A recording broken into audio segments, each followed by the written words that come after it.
자, 과실범입니다. 1번. 옳지 않은 것은 정답은 2번. 1번입니다.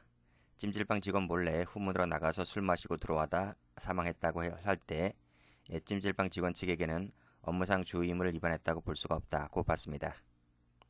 2번. 경기보조원 캐디에게 상해를 입혔다고 할 때 주의무 위반이죠. 그래서 과실치상죄가 성립합니다. 틀렸습니다. 자, 담당 의사가 있고 인턴이 있는데 담당 의사가 인턴에게 너 이것만 해라고 이렇게 지시를 했죠. 요것만을 지시했다고 할 때 하위자인 인턴이 상위자인 담당 의사의 지시를 따른 것밖에 없죠. 자, 그래서 그 밑에 줄에 일반적으로 구급차 탑승 전 또는 이송 도중에는 산소창의 잔량 의무를 확인할 주의 의무가 인턴에게는 없는 거죠. 이 잔량 확인을 할 의무는 누구에게 있느냐면 인턴이 아닌 옆에 뭐 간호원이라든지 응급 조치를 취하는 분이 있을 거예요. 그분이 역할 담당하는 것이지 인턴이 하는 것이 아닙니다. 그래서 인턴에게는 업무상 과실이 없다. 그래서 과실치사죄가 성립하지 않는다는 것이 판례입니다. 4번 이 공범에 나오는 판례인데 이를 지적하여 교정해 주려고 하는 것에 그쳤다고 한다면 자, 그리고 또 모든 지시를 하는 경우와 같이 이러이러한 경우라고 보기 어렵다면 이 지적하여 교정해 주려고 그친 이 갑에게는 과실범의 공동정범 책임을 물을 수 없다는 것이 판례입니다. 2번입니다. 옳은 것만을 모두 고르면 정답은 1번이죠. 자, 기억번. 수술 후에 45분이 지나서야 확인하고 전원 조치를 했다는 것입니다. 그리고 또 도착 후에 1시간 20분이 지나서 수혈이 시작되었다고 할 때 당연히 인과관계가 있다는 것이 판례죠. 동그라미. 2번 내과의사 신경과 전문의 이상이 없다는 회신을 받았다. 신뢰 원칙이죠. 이걸 신뢰했다는 것입니다. 자, 그랬다면 업무상 과실이 인정되기는 어렵다고 봤죠. 동그라미. 자, 인턴이 나오고요. 담당 의사가 나옵니다. 담당 의사 지시에 따라서 방금 봤죠? 산소 잔량을 체크하지 않아서 사망에 이르게 되었다 하더라도 이 인턴은 이 담당 의사 지시에 따랐기 때문에 인과관계가 부인된다. 즉 과실이 없다고 봤습니다. 자, 리을. 의사가 나오고요.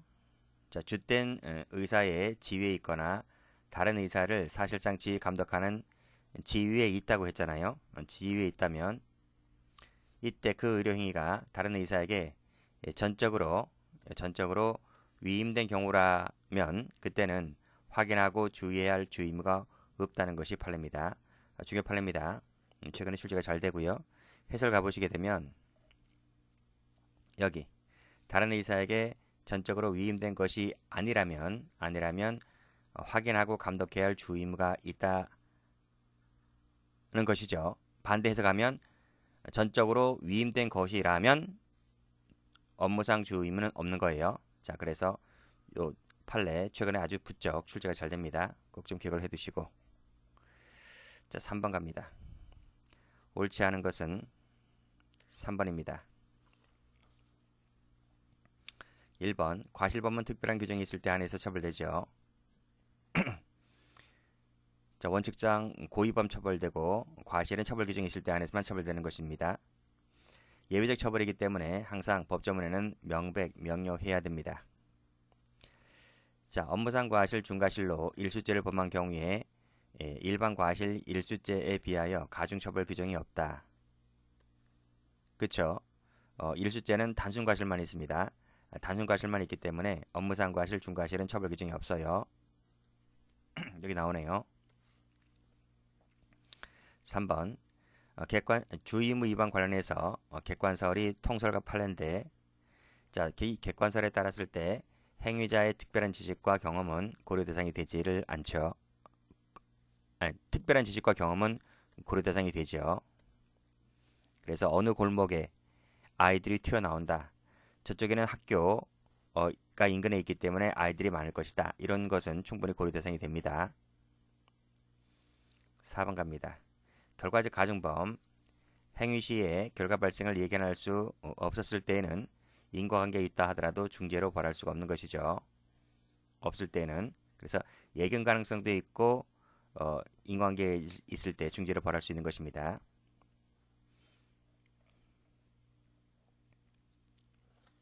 4번. 옳지 않은 것은 3번입니다. 1번. 방금 풀었죠. 특별한 규정이 있을 때 안에서 예외적 처벌되고 예외적 처벌이기 때문에 명료해야 됩니다. 자, 군용물 분실죄. 이 분실이라는 것은 주의무 위반이기 때문에 과실범을 말합니다. 3번. 자, 비난 가능성의 지적 요소란 인식 있는 과실에는 위와 같은 인식이 있는 것이고 인식 없는 과실에는 인식 자체도 없는 것인데 과실 책임이 있는 것은 전자이고 후자에 대하여는 그 결과 발생을 인식하지 못하였다는 데하여 부주의가 있다 하더라도 과실 책임을 물을 수가 없다. 틀렸죠? 우리 형법상의 과실에는 인식 있는 과실, 인식 없는 과실을 모두 다 과실범으로 처리합니다. 그래서 앞에 것만 과실범이고 뒤에 것은 과실범이 아니다. 그 논리 아니죠. 둘 다 과실범 처리합니다. 그래서 후자에 대해서도 과실 책임을 물을 수가 있는 것이죠. 인식 없는 과실과 인식 있는 과실은 형법상 하나의 과실로 동일하게 평가가 됩니다. 불법과 책임에서는 차이가 없기 때문에 따라서 양자 모두 과실 책임이 된다는 것입니다. 4번에 형법의 원칙은 고의가 원칙이죠. 자, 의사 연락 아래 이러이러한 행위를 하였다면 공동정범이 됩니다. 5번. 적절한 것은 3번입니다. 자, 1번. 14조가 과실범 조항인데 자, 과실범에는 정상한 주의를 기울여야 할 주의를 게을리하여 죄의 성립 요소의 사실을 인식하지 못했을 때에는 벌하지 아니한다고 되어 있지 정당한 이유는 나와 있질 않아요. 정당한 이유는 책임론 가야 나옵니다. 그래서 이렇게 되어 있지 않고 어떻게 되어 있습니까? 죄를 인식하지 못한 행위는 특별한 규정이 있는 경우에 하나여 처벌된다 이렇게 되어 있는 거죠. 특별한 규정 이렇게 이 문구가 들어가야 되는 거지 정당한 이유가 아닙니다. 자, 과실을 인정하려면 결과 발생을 예견할 수 있고 회피할 수 있었다. 그 예견 가능성, 회피 가능성이 과실의 내용이죠. 그리고 또 이 누구를 기준으로 과실 유무를 판단하느냐면 사회적 평균인이 아니고 같은 업무에 종사하는 일반적 보통인을 기준으로 판단하는 겁니다. 사회적 평균인이 아니라. 그리고 이러이러한 것 등이 당연히 고려가 되어야 하겠죠. 4번. 재반 사정을 종합적으로 평가해서 판단하면 됩니다. 자, 4번. 업무상 과실 작물죄에 나왔네요. 작물죄는 단순 과실에 대하여 가중적 요건이라고 되어 있는데 아닙니다. 작물죄는 단순 과실이 없어요. 그렇기 때문에 업무상 과실 작물죄는 기본 범죄에 비하여 가중적 요건이 아닌 겁니다. 문제 6번. 옳지 않은 것은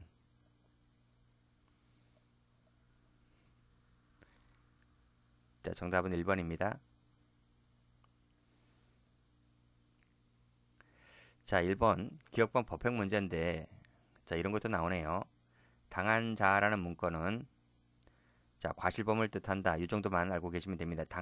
당했다는 말은 위해 등을 입었다는 얘기잖아요. 입었다는 얘기인데 이런 문구는 과실범을 의미하는 것으로 볼 수 있다고 한 문구입니다. 그냥 그렇거니 하시면 됩니다. 동그라미 치시고 그냥 암기하시면 되고요. 자, 이번에 업무상 과실치사상죄 강론에 나오는 얘기인데 업무는 적법한 업무일 필요가 없어요. 그래서 고율죄 취업 허가 받은 업무가 적법한 것이 아닐지라도 면허가 있거나 적법한 사무임을 요하지 아니하기 때문에 이 역시 마찬가지로 보호할 가치가 있다는 것입니다. 그래서 업무상 과실에서 업무에 해당된다는 것이 판례입니다. 틀렸죠? 11살 남짓 앞에서 배운 적 있는데 이때 운전자 나왔습니다. 사고를 미리 막을 수 있는 재반 조치를 취할 업무상 주 의무가 있다 할 것이죠. 이 아이는 잘 모르잖아요. 이 차량에 대한 위험 지식도 없고 호기심은 많은 아이고 그러다 보니 그 아버지 운전자는 이런 재반 조치를 취할 업무가 주 의무가 있다 한 것인데 이를 게을리하였다면 당연히 인과관계가 있다는 것입니다. 동그라미.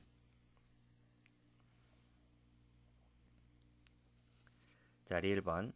자, 내과 의사, 신경과 의사 회신을 신뢰했죠. 신뢰의 원칙이 적용됩니다. 그래서 신뢰했다면 내과 의사에게 있어서 과실을 인정할 수 없다는 것이 판례죠. 동그라미.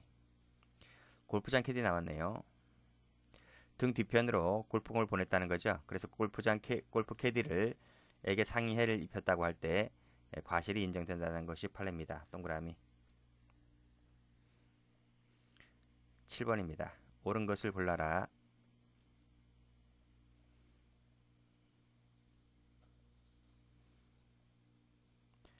자, 정답은 4번.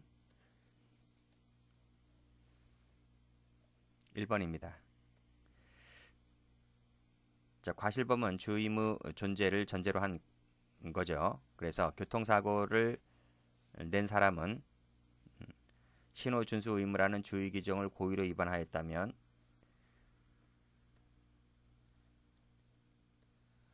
신호를 고의적으로 안 지켰네요. 자, 그랬다면 사망의 결과에 대해서 과실범은 성립할 수가 없다. 그건 별개 문제죠. 이 사람이 신호 준수 의무 위반 이 신호 준수 의무 위반한 부분에 대해서는 고의가 있다 하더라도 그건 고의지만 사고는 고의가 아니잖아요. 누가 사고를 뭐 고의로 내고 싶어 내나요? 그래서 이 사고에 대하여는 과실범이 성립할 여지는 있는 거죠. 그쵸? 이거와 이거는 별개로 봐야 되니까. 그래서 이것이 고의라고 해서 이것도 저절로 고의라고 볼 수는 없는 겁니다. 단정 지을 수는 없는 겁니다. 그래서 이거와 이거는 별개일 수가 있기 때문에 과실범이 성립을 할 여지는 있을 수 있는 거죠. 틀렸습니다. 자, 인과관계가 인정되는 경우에는 구체적으로 증명할 필요가 없이 개연성만으로 족하다. 틀렸습니다. 구체적 업무상 과실의 내용을 구체적으로 증명해야만 됩니다. 단순 개연성만으로는 족하지 않아요. 틀렸습니다.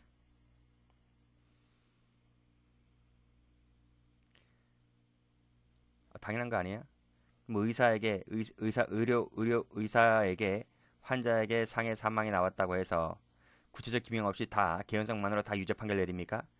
그렇진 않죠. 또 법관들이 의사에겐 좀 관대해요. 같이 뭐 공부했던 사람들끼리 뭐 같은 편 드는 것인지 뭐 100건 중에 예를 들면 100건 의료 사고 중에서 유죄 인정하는 것은 몇 건 안 됩니다. 그래서 그런 점으로 봤을 때도 불구하고 구체적으로 증명할 필요 없이 단순 개연성만으로 유죄 인정하지 않아요.